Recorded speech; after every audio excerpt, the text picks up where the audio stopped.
দর্শক বন্ধুগণ, যে ভিডিওটি দেখছেন, ভিডিওটি হুগলির একটি অনামী স্টেশনে বর্ধমান লোকাল কড লাইন দিয়ে যাওয়ার সময় এই ভিডিওটি তোলা হয় এবং ভিডিওটি ভাইরাল হয়ে যায় সমাজ মাধ্যমে, যে একই লাইনে দুটি ট্রেন মুখোমুখি দাঁড়িয়ে রয়েছে।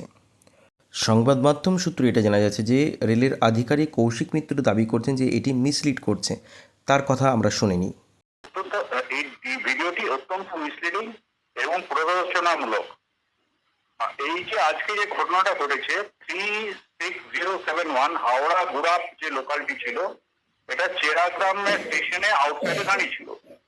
এই যে আমাদের যে সেকশনটি আছে এটা অটোমেটিক সিগন্যাল জোন, সেখানে আমরা 200 মিটার অন্তর ট্রেন রাখতে পারি। সেখানে বন্দে ভারতকে আমরা রেখেছিলাম এবং ওই ট্রেনটি ওখানে দাঁড়িয়ে ছিল, কোনো ট্রেন সামনে সামনে আসেনি।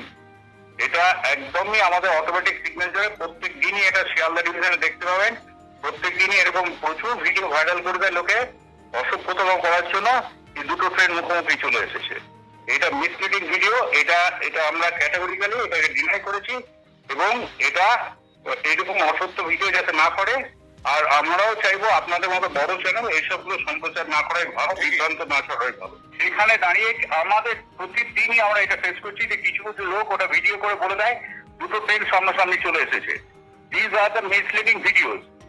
These are misleading videos. Automatic signalling জোনে সবসময় আমরা ট্রেন রাখি যাতে ট্রেনের স্পিডও মেনটেন হয় এবং ট্রেনের সেফটি মেজার থাকে।